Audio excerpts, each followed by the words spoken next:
Pavel from the Czech Technical University in Prague. And today I'll be presenting actually two presentations.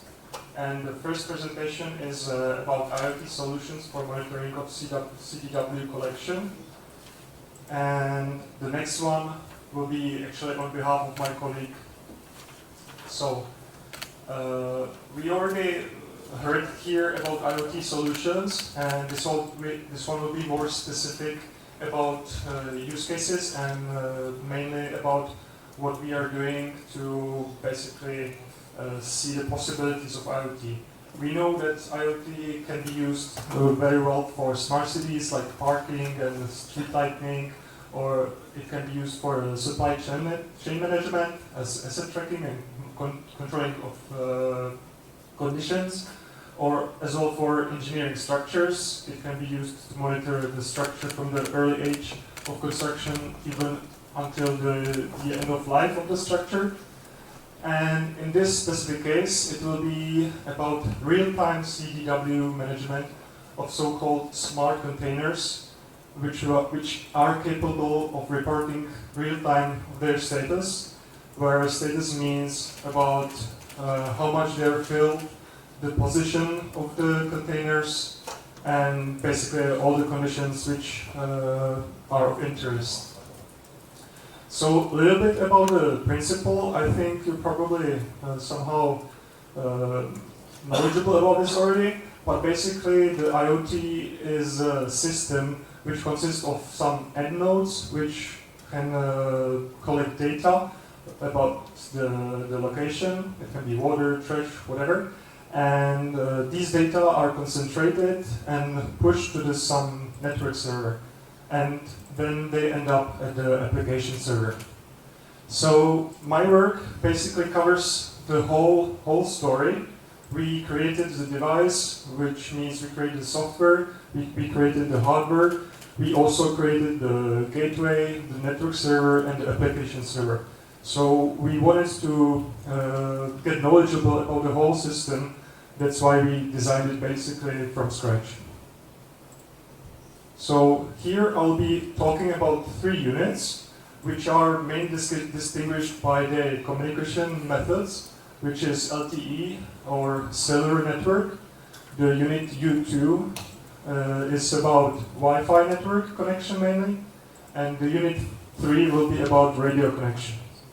And I will talk about their pluses and minuses. So again, more about the breakdown of the options, or basically how this whole system must be built, what has to be considered. We have to think about energy, we have to think about the brain of the system, there's a system on chip. We have to know which sensors we would like to use. We have to know the possibilities of the network that are accessible at the location, and we have to know where this information is going to be sent, basically. So the energy, we can basically plug the system directly to the network. We can have batteries or solar or combination of all those 3. Regarding the brain or the system, we can use, for example, Raspberry, Atmega, or Espressif. These systems are different in their power consumption mainly and their performance, computational performance. Regarding the sensors, here is a large amount of sensors. Basically, almost anything can be connected to these systems, which can be, for example, the environment in terms of temperature, humidity, distance, location, and camera. The camera part can be a little bit tricky if we want to use as little energy as possible, and it turned out to be the trickiest part for the network in terms of radio communication. Then the server can be either private or cloud, and in our solution we are going to be using only the private server, because for us it's always better to design the whole solution, because we know everything about it and we can change it to our purpose as we need. So the benefit of the microprocessor is that it has high computational power, but on the other hand, it has also high battery consumption. Regarding the microcontroller, It has a benefit that it doesn't have operating system, which means it can be very low power. It can be powered on a battery or solar system, and we can place it basically anywhere, even inside the material if it needs to be. But it's limited in memory and computational power, which is again somewhat connected with using cameras and other sensors which use a lot of data stream. Here are just pictures of what these devices can look like if you're not familiar with them. This is a Raspberry Pi, it's a microcomputer. This is a small development board from Espressif.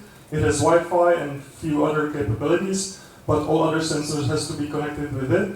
This is the very well-known Arduino Uno, and this is one of the development boards we are using, which already, as you can see here, has a built-in camera, the circle and the ESP32 camera.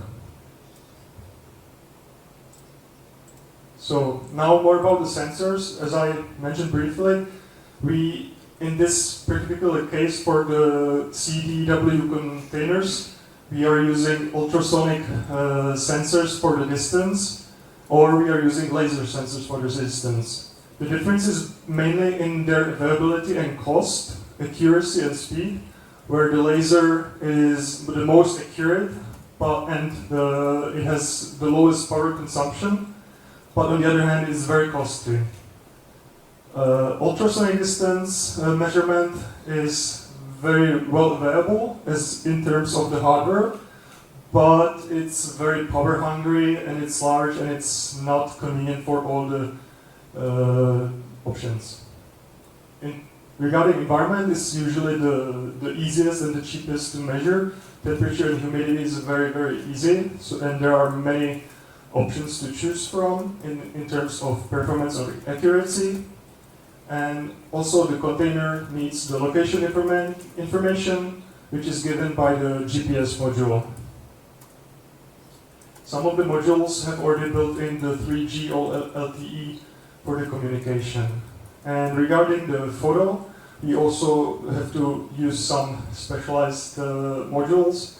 Here are some examples, but I don't need to run into any more details here. So again, pictures, how it can look like. This is a module for the communication for the LTE. Here's a basic module for the GPS. This is how a laser sensor can look like, a module. And this is how ultrasonic laser distance module can look like. About the network, as I mentioned, we can use the mobile network, the LTE, or we can use the Wi-Fi and the radio. The LTE is good for the transfer speed. It's very fast. It's very nice to use to send high-resolution images and other high-bandwidth data, but it's using a lot of battery. You can imagine that, for example, your phones are LTE or 5G, but you can use them basically for 1 day, 3 days, it depends on the manufacturer. But when you're using IoT devices, you would like to use them for years, basically. Then other option of communication is Wi-Fi. It's better for the battery. It still retains the communication speed, but the problem is the network access, because you don't have Wi-Fi spots as accessible as the LTE network or the 5G. So the third option, which somewhat solves the problem of Wi-Fi or LTE, it has a major benefit that the operational cost in terms of power is very, very low. But on the other hand, the data transfer speed is also very low. When we talk radio, it's literally like a radio for the music, but the data is somewhat modulated to transfer the information. So you can imagine that sending, for example, 1 megabyte of photo using this network is quite complex. About the server, we are using for the front end HTTP, for the communication on the front end, QTT and JavaScript. More in detail, you can talk later on if you're interested. On the back end, we're using mainly Python with Flask and SQL for database. Okay, now more into detail to currently to the developed LTE. It was actually the first unit we developed. It was more like a proof of concept. It's using the network and battery as the main source for power. It's running on the Raspberry Pi. It has all the sensors we discussed. For the distance, we are using the ultrasonic sensors. And we are using the 3G or LTE solution, which means that the communication can be happening anywhere, anytime. And we are using the private server, as I said. The problem of this solution is power. As I said, the Raspberry Pi and the 3G LTE combination is very power hungry, and if there would be no power management, it would basically mean that the solution would run only for a few hours. We are talking maybe 5 hours. So we have to create a solution how to make this run for at least a month to be manageable by the staff to charge it. So external power was designed, external controller. I'm sorry for this color combination, it looked better before. So it was designed for the prototyping speed and basically test the idea if it's possible. And we found some problems, which were, as I said, the frequent charging was necessary. We achieved 20 days on battery power, which is, given the technology we used, quite great, I would say. But it was also very large because we used big battery. And we had to add this element, the power management element, which also took another space. Also, it was at the end quite difficult to use because it had so many elements already. So the reliability, it was somewhat low. This is the system, how it looks like. Here you can see on the left picture in the middle is a Raspberry Pi computer, and around are the elements which we designed to basically use as a shield, so-called shield, to plug on top of the Raspberry Pi computer.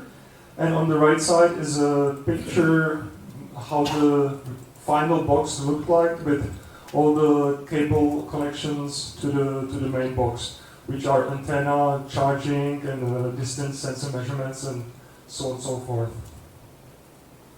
So the following solution is for the Wi-Fi only. We tried to get rid of the problems which we saw for the 3G or LTE. So in this solution, on the left we can see that we used only the battery and the solar. It wasn't running on the Raspberry anymore, it was running on Atmega chip, which is very well used for low power. But on the other hand, of course, it's power hungry. It's not as computational good as the Raspberry Pi. So it was good for the transfer speed. It was good for the battery consumption. Basically, no charging is necessary because we connected solar panels, two small solar panels, to the solution, and it can run basically all the time, collecting data in intervals of 10 minutes. And it's, compared to the LTE solution, very compact, very small, and it's much more reliable. Of course, the problem is with the computational power. And here we can see how the solution looked like. On the left side is a picture of the design breadboard with some management for the power, for the battery, and for the solar system. And then we used some of these modules for measurement system to plug on to this development board. And the final package is on the right with the controlling and the antenna output and so on. And this solution can work quite well for a long time. This is our server solution, or basically what the user can see, what the box we saw on the previous slide is creating. It's giving the information about the location on the down left picture. It's giving the information about what the box sees, basically what's later on going to be in the CDW container. Here we can see the window of my office in Prague. And on top we can see the temperature, relative humidity, and measurement of the distance. On the lower part of the page, there are the data in chart format.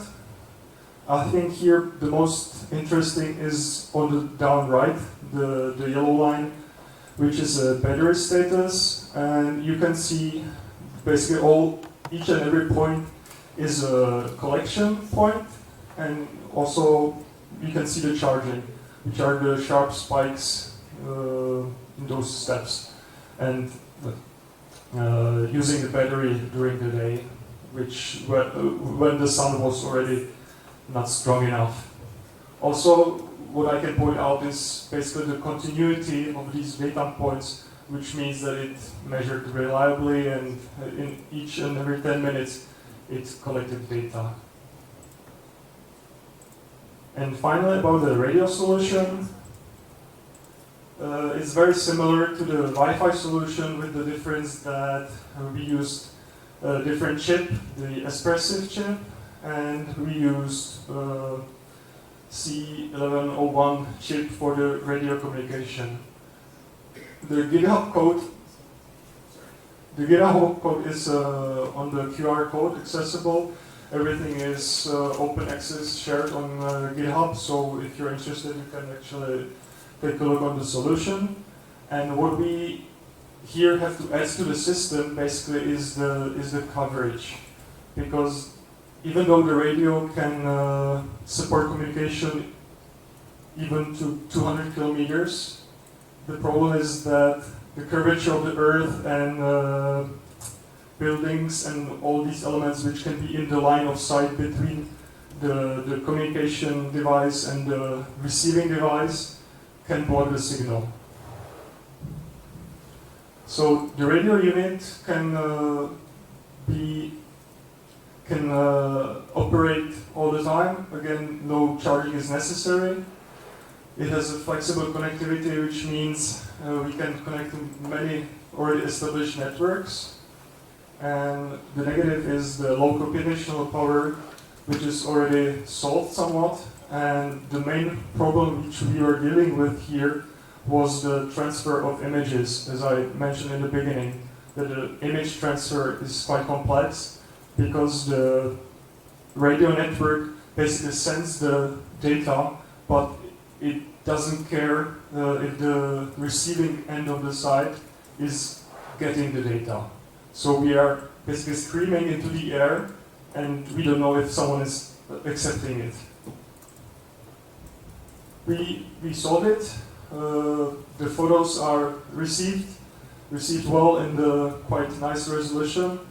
This on the right is the final product basically so far. It contains all the elements to the scale. There's a battery, 18,600 form factor with all the antennas, and it can run basically non-stop, and it's very compact and reliable. This is just briefly about the coverage of the radio network. As you can see, regarding Europe, it's possible to connect almost anywhere. And in case there is no coverage, we can quite cheaply create our own signal data. So this solution is low power, it's reliable, and it can be used anywhere, at any time. So this is the end of my first presentation. And I will try to continue with the second one on behalf of my colleague.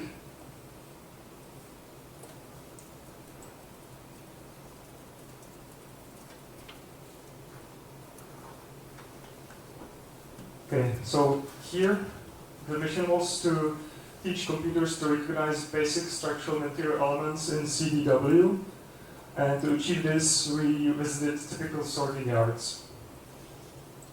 So here we identified 4 main elements, which is AAC, autoclaved aerated concrete, on the top row, those 5 pictures. On the second row there's asphalt conglomerate. On the third row there are samples of ceramic material, And on the final row, there are samples of concrete material. So the gray materials which were most complex to recognize by image, and they have to be categorized by texture. Here, to categorize the texture, these frames, these blue frames, which you can see on the material, were automatically placed on the surface of the fragments from which texture characteristics were extracted. These main characteristics were, when you take a look on the left column of the data, it was mean intensity of red color. So we can see that the red color, the group of points, is somewhat shifted from the rest of the points. What we would like to see in this characteristics is basically separation of these points, so which means that the data can be distinguished. The second column is mean intensity, which means basically brightness.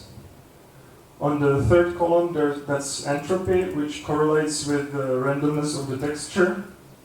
And the final column is mean intensity gradient, which correlates with texture roughness.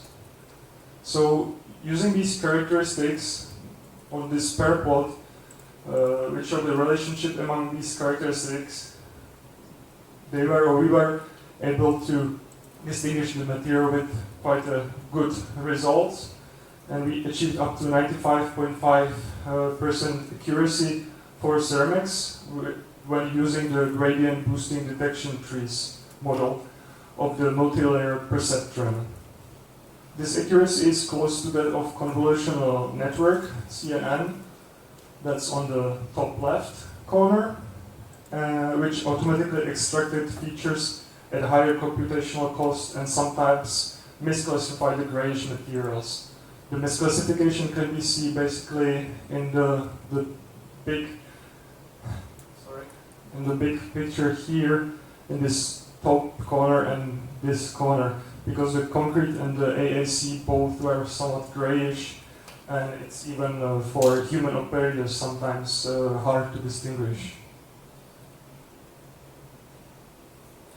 So however, when placing more subsets over the domain, the accuracy was significantly higher. This approach, though, allows for the classification of only one fragment at a time.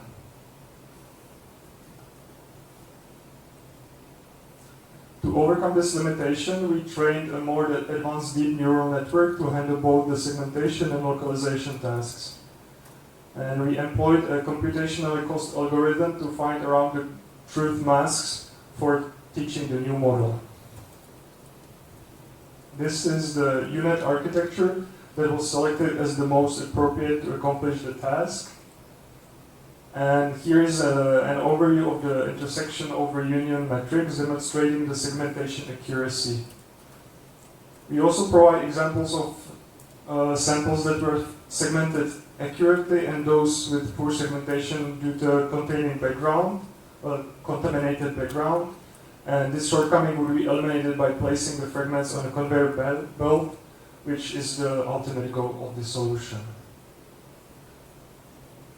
And after segmenting the samples, we use the ResNet architecture to train a model for the classification task. And unlike our previous approach, this method classifies the entire fragment and not just the texture.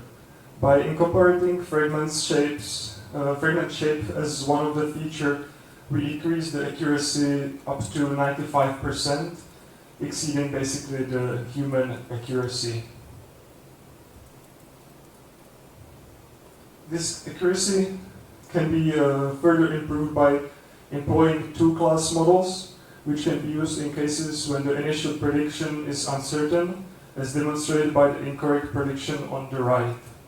But as well, you can see that even for human eye, it's basically impossible to distinguish which one is concrete and which one is AAC. And this is a confusion matrix which illustrates that even the most similar materials, that is AAC and concrete, were quite well recognized by the ResNet model, which can be seen on the diagonal there's more than 90% of accuracy for all the materials. Thank you.